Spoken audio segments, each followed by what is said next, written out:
Hey guys, this is Anguish bringing you a Raid Shadow Legends how-to Hydra video. In this video, I'm going to talk about Hydra, what I'm using, and how I'm approaching this fight. The biggest thing to remember about Hydra is that, just like Clan Boss, you don't need the same champions I have to do well in this fight. You just need the right champions to do well in this fight. You need champions that do buff stripping, put block buffs on the enemy team, put decrease attack on the enemy team. Decrease speed on the enemy team is a big helpful tool, but it's actually not that necessary. It will make your runs go farther, but if you don't have a champion like, say, Vizix or Nekmothar, although all of you should have Vizix if you're in this clan, because you just should be that far along, you should be able to reliably put decreased speed on the enemy team. You want to put increased speed on your own team. You also need a provoke, which is why Vizix is actually really good for Hydra. She has provoke and decreased speed on really low cooldowns. So free champion, you get her at like 180 days or a year. I forget when you get Vizix, but she's accessible to everybody. No, she's a year. Still is 180 days. Sorry about that. She's very useful and 100% something that everybody in this clan should have. Ultimate Death Knight, also same thing. Everybody in this clan should have an Ultimate Death Knight. If you don't have Ultimate Death Knight, that's unfortunate. But there are other champions out there that will accomplish the same things. The biggest thing for your team is you want a debuff cleanser, which you'll notice I don't have on this run. We don't have a cleanser on this team. We also don't have block debuffs. So I'm eating every debuff they put out, and that will hurt me. I also don't have anybody on this team that's doing increase attack or increase defense, which again, that can hurt. That can make a big difference, especially against like this boy, the Head of Wrath, because he can hit like a truck. But we do have decrease attack, and a shield, which is usually enough to mitigate him as we go here. It's important to remember that all these heads can change in the middle of the fight. Like you beat a head and the next one comes up and that one is like worse, or you don't have the stuff to deal with it. That can make your run really difficult. So my team is set up here essentially to basically keep them slow, keep them off balance, and then hit really hard so that I can keep cycling through everything. I suggest you guys learn the different heads on your own. I could go through everything, but it would take 30 minutes just to talk about the different heads and their abilities. It is important to know what you're getting into so that when something happens, you can address it. Like, this is a difficult situation because I don't have a Hex on this team. Now, if I brought my Mithrala, I would have a Cleanse, a Hex, and increased defense, which would be huge. But I just got burns off, so I don't need to target this head specifically, which is, you need Hex to target that head specifically. Instead, I'm just trying to make sure this guy doesn't get a cleanse off before all these burns pop and spits my champion back out for me. So there's a provoke right there, and we'll try to land, but we missed. And this is all fine. He's still going to take damage from all the different burns, and that's going to be enough to keep us in a good spot. We're just waiting for that to happen. As you saw there, resisted everything. Some of these champions do not have a lot of resist. Most of them have like 100. Ultimate Death Knight does have like over 300, and Uko is like at 220 something, but it's not significant. So biggest thing with Hydra is, remember, your roster matters, your gear matters. It's not about what I have, it's about what you have and can use, because there are champions other people have that I would love to have that I don't. I would love a Harima. I don't have a Harima. I don't have a Terrace or Marishka.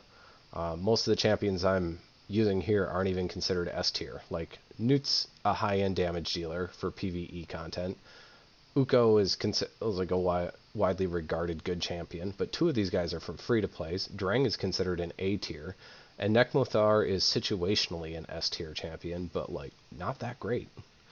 So like it really just depends about your abilities. That's what you need to focus on. Speed up, speed down, no buffs for them, all the buffs for you, like no debuffs for you, all the buffs for them. Again, as I say that, and I have nobody who can cleanse buffs on this team. I am aware of the irony there. You want to make sure you're going fast enough and you're survivable, and that you have stuff that gets you your HP back. Drang's A3 and Ultimate Death Knight's A3 go a long way towards, I think that's like 90% of the healing on this team. Nekmo doesn't have it. Nekmo puts out a leech. That's the other thing. Nekmo puts out a leech, which just adds up. And it's all that, and then I'm basically just making sure Uko doesn't die because he is my only reviver, and I usually only run with one. I usually run with 2 revivers, but I'm trying something new, and it seems to be working well, and that's running with only 1 reviver. Now here he's stolen a 3-turn heal, and that could be a big deal if he doesn't pop right now. But he did, so we're okay. That kind of stuff happens. And, you know, if the champions you're using, or if the Hydra heads heal, it doesn't matter. Like, it's about total damage. And sometimes it's in your benefit to let the Hydra heads stay the Hydra heads. That being said, when they're decapitated, they take, I think it's 10 times or 5 times normal damage. And that's a huge amount of damage. The only thing is they don't have a lot of HP. So what we don't want is right here, we don't want him to do his A3. We want him just A1. Because his A3 will take a third off of any other HP bar, but wouldn't do that much there. So we're going to do his A3 to the Head of Wrath here in a second, and I'll show you what I'm talking about. As long as nothing else goes sideways that I'm missing. So there we go, decrease speed, nobody's getting a fast turn in there. We're going to hit this guy because I can. And then we're just going to make sure that nobody's going to get any buffs. And then we're going to get our guy back right now. His HP bar is going to like get down to about there. Okay. If I had decreased defense, I'd probably get more out of it, but I don't have decreased defense on this team. I'm still playing around with my composition this week and just going forward, my compositions in general. The biggest thing, think about your comps, think about like what you can do, and then remember, like, there is no one team. Like, sometimes you just got to get a little lucky too. And fully autoing Hydra is almost a non-thing. Like, I know there are content creators out there, but you got to remember those guys have like all 5 and 6 star like gold gear with good rolls everywhere. Like, Uko is wearing blue gear in some of his slots, and he has a stun set on. If I wanted him to be a pure Hydra champion, I would 100% put him in a regen set, because then I know he's never going to die. And that's the biggest thing that will cost me this run is Uko dying. But I use Uko in Doom Tower, so I need to like split the difference. But if I could put him in a regen set, I would. Ultimate Death Knight's in Bolster, and that's actually a good place for him. There's a lot of variability with Hydra, and the most important thing I can say is build your champions for like 300 accuracy, 250 is speed. Then you want your damage dealers to deal damage, and defensive nukers are great because they're tankier and they can take a couple extra whacks before they're in trouble.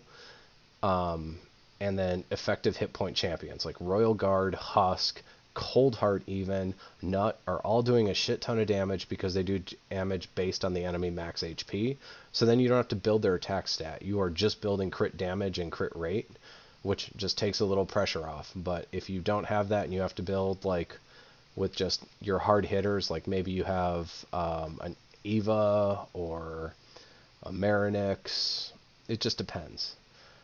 Burners are also super good against Hydra because they nullify the blinding smog, which is really difficult to deal with. Artak is great, Drang is great, Mordecai is great, Sissia is great. There's a lot of different champions that all do the same job, and it's just how you use them. So I just want to leave you guys with that, and like help you understand that Hydra isn't a sure thing. And I definitely spent like 2 hours trying to record this video because I just was having some technical difficulties, but also some bad runs, and I was just having to mess with stuff too much. And now I'm going to take whatever comes out of this run because I'm just ready to be done with it. But here he ate my champion, and I'm like, okay, he's got 1 turn left on Blinding Smog. He's got 3 Dilly Swallows, but like we're gonna push the gas pedal over here because I want my champion back. We're gonna put heals out because we want to make sure that we're not gonna get behind on healing and get too low and then die. But like we're gonna focus this down even right through the weak hits. Actually, I'm gonna take the damage here, which is fine. It sucks he put Brimstone up because we didn't want that. Unfortunately, I can't land this burn right now because of the Blinding Smog. Oh, I can on him actually, so I'm going to do that. And that he must have weak hit. Oh, of course he did. This is a bad spot to be in now. So this actually could be the end of my run right here. It just depends if I can get my Vizix back out of this in time, which it's gonna work now. That's a Vizix back, and we're back in the fight. And we're speeding up. We're slowing him down. We're getting our leech out. He's putting his spheres out. Like you just roll with it. And sometimes like that's it. That's the end. You're not going to get that much farther. But as long as you have your full complement team up, you should be able to recover and keep going. That's the thing about this team. As long as I don't permanently lose one of them, I'm good. And the team is such that I should be able to beat my champion back out of the hydra if it gets eaten, at least usually. Sometimes the composition can become really unfriendly on the enemy team, and you're just in a bad spot, and that is what it is. Welcome to Raid Shadow Legends. But now we got our burns up. We just really need a provoke over here, which I don't think we're going to get in time. Oh, there it was. I guess we are. And now, so they're not going to get a cleanse, so they're still eating all my debuffs. My nuts sitting here and just beating the crap out of people. Other things to consider is every week the affinities change. So some weeks this team just isn't going to work very well because these are like I've got a lot of green and red. So realistically speaking, blue champions or if the blue affinity is going to be difficult for me because Nut, who's my main like auto attack damage dealer, he's not going to hit this head very well. Drang is going to weak hit on blue. Nekmothar is going to weak hit on blue, and that can cause massive problems for you. And you just have to kind of deal with that and accept some weeks are going to be better than others. It helps the more champions you have and the more void champions you have that are good for this kind of content, the better. Now we're in trouble. So I got 2 turns and I got to chew through the shield and the IHU bar, which it's a static amount of damage, but I can't remember how much it is off the top of my head. I just know that I'm probably screwed.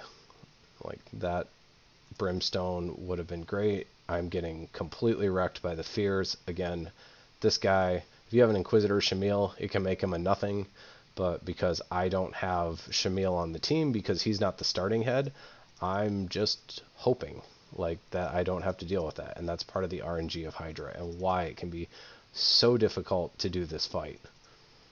And I have to learn to stop double clicking also. So we got 1 turn left. I'm hosed. I'm gonna lose Ultimate Death Knight probably unless this whacks really hard. Wow, I thought I was screwed. I was not. So there you go. Now, I'm tempted to leave this head up for just a little bit and let it passively die like that, and it did. I should have had Vizix hit over here, because once you know that head's going to die to AoE damage anyways, there's no reason to focus it. If you know a couple turns from now, somebody's going to AoE it, and it's going to be the end of that head. It's better to put the damage into start working something else a little lower. Now we've got our provoke over here, so he can't cleanse, and you know, we're just getting along. We're at about a turn 100. We're 20 million damage in. Whatever this is, I'm going to take it and be done with this so I can get this out for you guys. The biggest thing is, like, just be patient with your own accounts. Don't think that because you don't have what I have doesn't mean you can't get it done. You can, You just have to think about what abilities you have that complement other champions. And there are plenty of rares. I know I have all legendaries on this team, but there are plenty of rare or epic champions out there, purples, that would actually be good on a team together. You know, look for your revives, look for your heals, look for your block buffs, your Stagnite, Deacon, Umbral Enchantress. These are all great heroes for Hydra. And, you know, just also remember, like, patience is the name of this game. They 100% want you to feel pressured, so you feel like you have to spend more money, so you feel like you have to get the thing and be a part or be participating, and like don't fall for that. So, you know, take your time, but also like consider that maybe you're overlooking something. For instance, I know somebody in this clan has a Cardiel. I don't have a Cardiel, but Cardiel would be amazing in this fight. He's got heals, he's got revive on death, he's got cleanses, he's got block debuffs, he's got ally attack. Like, that's a huge amount of things. 100% something you want. Now, I don't have one. I wish I had a Cardiel. I would do a lot with a Cardiel, I think. Let's see. We're already slow. I don't want him to put the shield. So he's going to put the shield up, and he'll probably put it on the head that 8. So we're going to go ahead and do that. And while we're going to ignore everything else, and we are just trying to recover Uko right now, because that would be my run killer. And instead of doing, you know, 300,000 damage, or, you know, 500,000 or over 500,000 damage there, Nut only did 60,000 because he's weak hitting even with that HP thing. So everybody's got burns up, which is good, because if this guy's next turn, if I don't get him to spit him out, I'm screwed. So hopefully we'll be okay. But either way, I got the amount of damage that I want for a 1 key on our current hardest unlock difficulty, so that's really all I care about. Now we're back to full auto. Like, we're just gonna let it run. That is the thing, is like when things happen in this, you gotta learn to take it off. You gotta take it off auto. You gotta adjust. You gotta make little moves to tweak yourself back on track, and then let it run some more. There's very little that you can do to make a team completely full auto on this mode. It just isn't a thing. And I mean, if it is, it's because you have ultimate, like, high-end setup. Like, you've got Chris, Corpulent Cadaver, Brogni, the new Fusion Epic, and you're doing like some sort of shield, like insta-gib thing where you got 2 Trundas that beat the heads to death, and then the Corpulent Cadaver got its shield so high that it's just sitting there and murdering everything. And if you have that composition, please start beating the Hydra heads for us so that we can get the better tests, because I want more soul stones. And yeah, I'm going to stop the video before this is over, because I'm just rambling at this point and I don't have much more to add. The biggest thing is, like, you can do this. You do, if you're running Ultra Nightmare Clan Boss, you have the gear to also make a Hydra team, and if you're in this clan, you probably have the champions to make this team. So, sorry for the rambling. I hope you guys enjoy this. I know I'm enjoying this one. This is my best run ever. And I will answer questions as you need. Send me a message on Discord. Peace. Oop, wrong button. I'm good at this.